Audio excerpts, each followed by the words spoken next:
ऐसा नहीं हुआ कि जो देवी देवों की साधना करते हैं उनका घर दुख न हुए हों, सुख न हुए हों, या परमात्मा की साधना करते हैं उनके अगर दुख ना हुए हों, सुख न हुए हों, कोई भी मन इस ब्रह्मांड के अंदर, मन चाहे वो स्थूल शरीर में हो, चाहे सूक्ष्म शरीर में हो, चाहे किसी भी योनि के अंदर हो,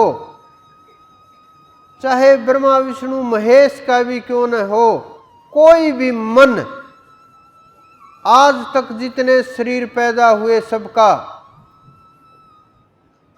ऐसा नहीं हुआ जिसने सुख और दुख अनुभव ना किया हो। ऐसा हो ही नहीं सकता, ये असंभव चीजें हैं। ये इसलिए बोला जाता है बाहर की जितनी इंद्रियां हैं, 9 द्वार, 5 ज्ञान इंद्रियां, 5 कर्म इंद्रियां, जिन ज्ञानेंद्रियों के द्वारा चीजों को देखा जाता है, सुना जाता है, रस, रूप, गंध आदि वो ग्रहण करके अंतःकरण चतुष्टक में पहुंचाया जाता है। उससे पता चलता है कि बाहर क्या चल रहा है। आपको यह भी मालूम नहीं होगा कि यह शरीर कार्य कैसे करता है, क्योंकि आपके कंट्रोल में यह शरीर नहीं है।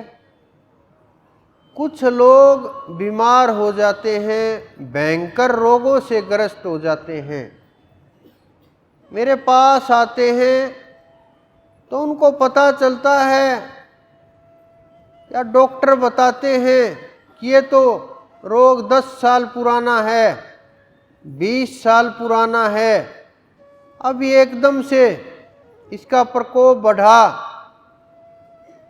और ये अपनी चरम पर पहुंच गया, यानी अंतिम श्रेणी में, लास्ट स्टेज में। तो फिर लोग कहते हैं नहीं, हमें तो अभी हुआ है।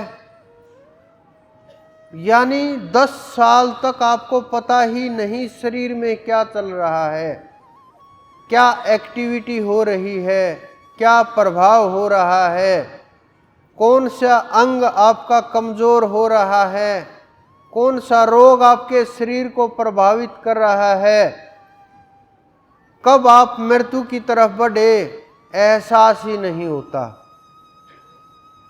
तो फिर आपको शरीर की कहाँ जानकारी हुई, शरीर आपके अधीन कहाँ हुआ? बाहर से धो लेने से, साफ कर लेने से पवित्रता नहीं आती।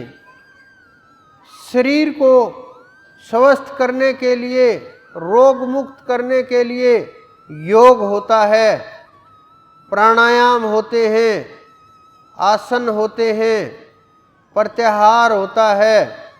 लेकिन सूक्ष्म शरीर को, कारण शरीर को रोग मुक्त करने के लिए भजन और साधना होती है, सुमरण होता है। जब आप भक्ति की तरफ बढ़ोगे, भक्ति का बीज अंकुरित होगा तो तीनों ग्रंथियों को तोड़ देगा। ब्रह्मा